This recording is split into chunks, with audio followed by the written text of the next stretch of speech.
नमस्कार बच्चों, उम्मीद है आप सभी अच्छे से होंगे। चलिए हम चलते हैं अपने समास के अगले टॉपिक अव्ययी भाव समास। हमने पिछले वीडियो में पढ़ा था, तो आज हम पढ़ेंगे तत्पुरुष समास के बारे में। चलिए बच्चों, हम तत्पुरुष समास के बारे में जानते हैं कि तत्पुरुष समास क्या होता है। वह समास जिसका उत्तर पद, अभी देखिए बच्चों, मैंने पिछला जो वीडियो बनाया था उसमें मैंने आपको दूसरे पद की बात की थी। दूसरे पद के लिए मैंने गौड़ पद का इस्तेमाल किया था, दूसरा पद बोला था, द्वितीय पद भी बोलते हैं, दूसरा पद भी बोलते हैं और उत्तर पद भी बोलते हैं। जैसे पूर्व पद के साथ उत्तर पद आता है, जब पूर्व पद लिखते हैं तो उसका दूसरा भाग होता है उत्तर पद। पहला पद अगर बोलेंगे तो दूसरा पद। ठीक है बच्चों, इस तरीके से होता है, तो ये ध्यान में रखिए। और अंतिम या तो उत्तर पद या तो क्या होता है, अंतिम पद प्रधान होता है। हमेशा याद रखिए, समास में दो पद होते हैं और इन दोनों पदों के ही आधार पर ही क्या किए गए हैं, पूरे समास के प्रकार है। तो इसलिए याद रखो हमेशा, किसी में उत्तर पद प्रधान होगा, किसी में प्रथम पद पूर्व पद प्रधान होगा, तो ये ध्यान में रखिए। तो सेकंड नंबर तत्पुरुष समास। तत्पुरुष समास में क्या रहता है, उत्तर पद प्रधान होता है और अर्थात प्रथम पद गौड़ हो। गौड़ है मतलब सेकेंडरी हो, मतलब उसका इंपॉर्टेंस ज्यादा नहीं रहता, द्वितीय पद पर ज्यादा बल दिया जाता है। बल मतलब जोर से प्रयास नहीं, उसे दबाया नहीं जाता है।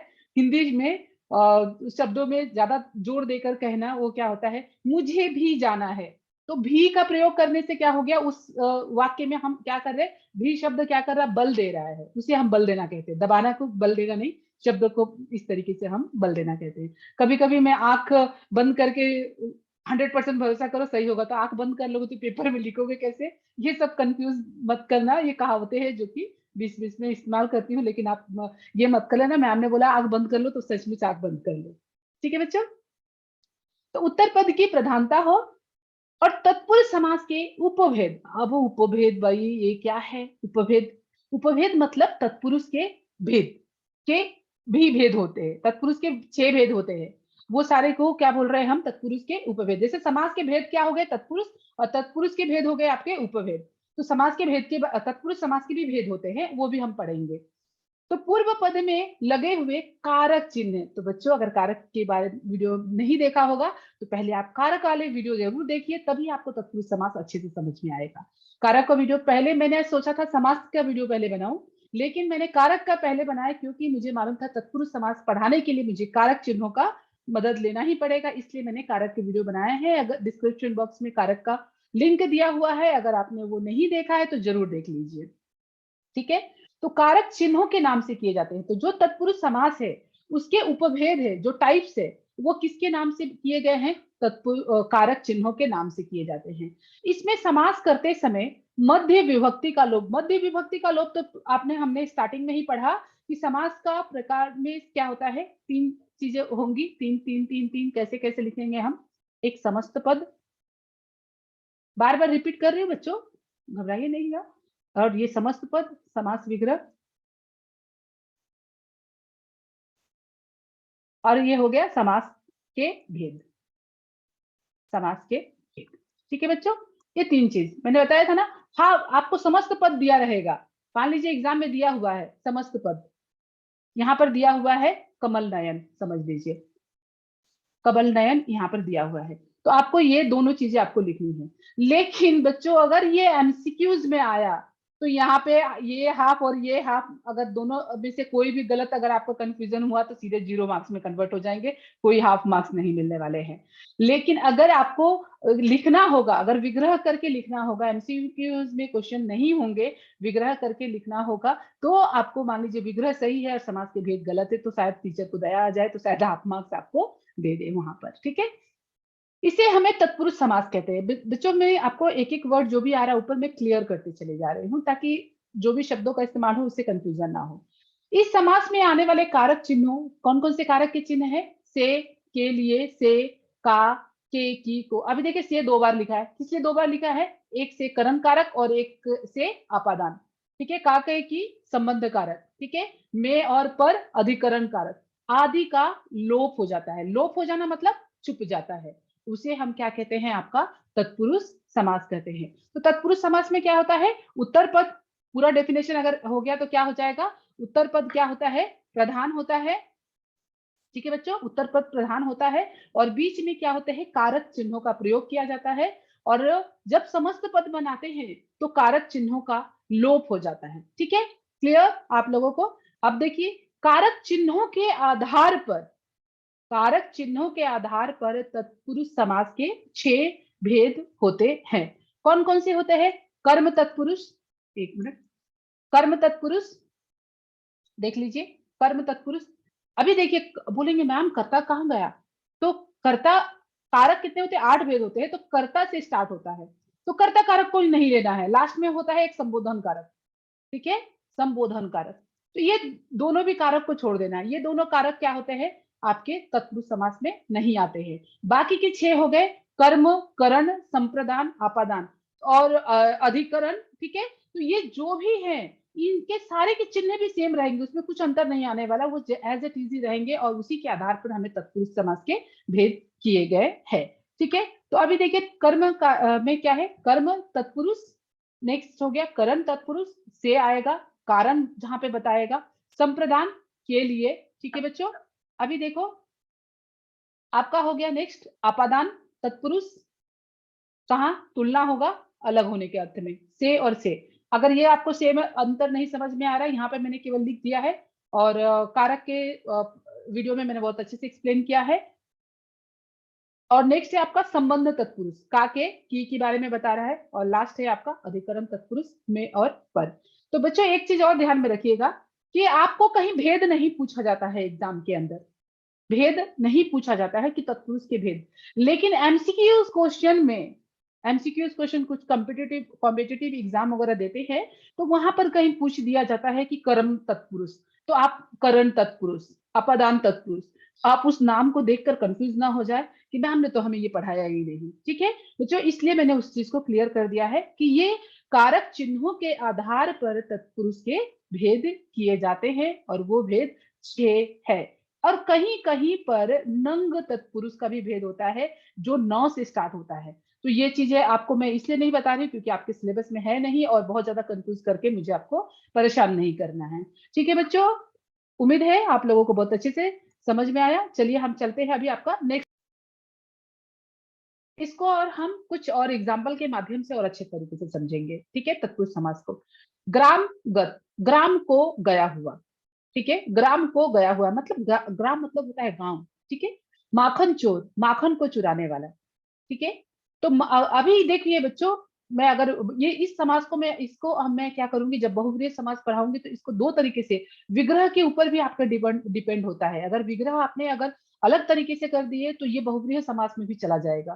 तो मैं जब बहुव्रीहि समास पढ़ाऊंगी, क्योंकि अभी अभी मैं बताऊंगी तो आप लोगों को समझ में नहीं आएगा, इस चीज को बहुव्रीहि के टाइम पर मैं आपको क्लियर करती हूँ, ठीक है। तो माखन को चुराने वाला, तभी ये देखिए यहाँ पर को आ गया, को आ गया, यहाँ पर से आ गया, शोक से ग्रस्त, विद्या के लिए आले, रसोई के लिए घर, नेत्र से हीन, पाप से मुक्त, देश से निकाला, राजा का पुत्र, गंगा का जल आप पर बीती, ठीक है बच्चों। अब ये देखिए, ये याद रखिए तत्पुरुष समास में ज्यादातर ये कारक चिन्ह बीच में होते हैं, ठीक है, और बीच में रहते हैं, और ये क्या करते हैं, दोनों शब्दों के बीच में क्या होता है, संबंध बताते हैं, कारक का काम करते हैं ये चीज, ठीक है। ग्राम को गया हुआ, माखन को चुराने वाला, मन से चाहा, तो ये सब क्या कर रहे हैं, संबंध स्थापित कर रहे, कारक के बारे में बता रहे हैं, इसलिए ये क्या हो जाएंगे, आपके सारे तत्पुरुष समास है। जहां पर भी बीच में ये कारक चिन्हों का प्रयोग देख रहे हो, आराम से टिक लगा दीजिए, तत्पुरुष समास ही होगा, ठीक है बच्चों। नेक्स्ट चलिए चलते हैं हम लोग नेक्स्ट में। नेक्स्ट है आपका कर्मधारय समास। कर्मधारय समास क्या होता है, जिसमें पहला पद विशेषण, अभी ये देखिए इसमें भी थोड़ा दो याद रखने की चीज रहेगी आपकी, पहला पद विशेषण हो और दूसरा पद विशेष्य है। एक हम शब्दों से समझते हैं, नीलकमल, नीलकमल, नील मतलब नीला होता है, नील मतलब नीला, तो नीला क्या है, विशेषण है। नीला शब्द आपको तो इतना तो पता है ना बच्चों, नीला क्या है, विशेषण, ठीक है। और कमल क्या हो जाएगा, विशेष, विशेष। और इतना याद रखिए, विशेष से क्या होते हैं, संज्ञा, विशेष से क्या होता है, संज्ञा, ये याद रखिएगा। तो ये हमेशा याद रखो कि कर्मधारय समास में विशेषण और दूसरा पहला पद विशेषण होगा और दूसरा पद विशेष्य होगा। ये पहला पॉइंट कर्मधारय का पहला पद पॉइंट ये रहेगा कि आपका पहला विशेषण दूसरा विशेष्य हो। दूसरा चीज क्या होता है, उपमान और उपमेय। अभी उपमान क्या होता है? खाने वाला उपमा क्या? नहीं बच्चों, खाने वाला उपमा नहीं होता है यहाँ पर। ये उपमान और उपमेय, जैसे मैंने बोला चंद्र सा मुख, मतलब आपको उपाधि दिया ना मैंने, चंद्रमा जैसा आपका मुख, चंद्रमा जैसे आप सुंदर दिखते हैं। कमल नयन, कमल के समान आपका नयन है, ठीक है। तो अगर हम कभी तुलना करते हैं, किसी चीज की उपाधि देते हैं, ठीक है, तो उस केस में क्या हो जाता है, ये कर्मधारय समास होता है। याद रखिए, पहला विशेषण और विशेष्य और दूसरा उपमा और उपमेय। दोनों का मैंने यहाँ पर एग्जाम्पल दिया है। नील कमल, नीला है जो कमल, और इसमें याद रखिए बीच में जो विग्रह करेंगे वो विग्रह में है जो आएगा ही आएगा। अभी ये है जो बहुव्रीहि में भी आता है, तो जो जो कंफ्यूजन वाले समास है मैं वो सब लास्ट में एक बार पूरा का पूरा क्लियर करने वाली हूँ कि बहुव्रीहि में क्या अंतर है और इसमें क्या अंतर है। तो ये है जो है अभी कर्मधारय है, नीला विशेषण है, और कमल क्या है, विशेष्य है। विशेष्य मतलब संज्ञा हो गया, ठीक है। तो नीला है जो कमल, तो ये क्या हो जाएगा आपका कर्मधारय समास। महान है जो पुरुष, महान भी क्या है, विशेषण है, ठीक है बच्चों। अब देखिए कुछ उपमेय और उपमान से युक्त पद अगर होते हैं तो हम क्या होता है वो भी हम एक बार देख लेते हैं। उपमेय और उपमान होता है तो यदि किसी समस्त पद में उपमान और उपमेय का योग हो रहा हो तो ऐसे समासिक पद का समास विग्रह करते समय उपमान और उपमेय के मध्य, अभी यहाँ पर देखिए, यहाँ पर हमने के समान है जो के लिए प्रयोग किया।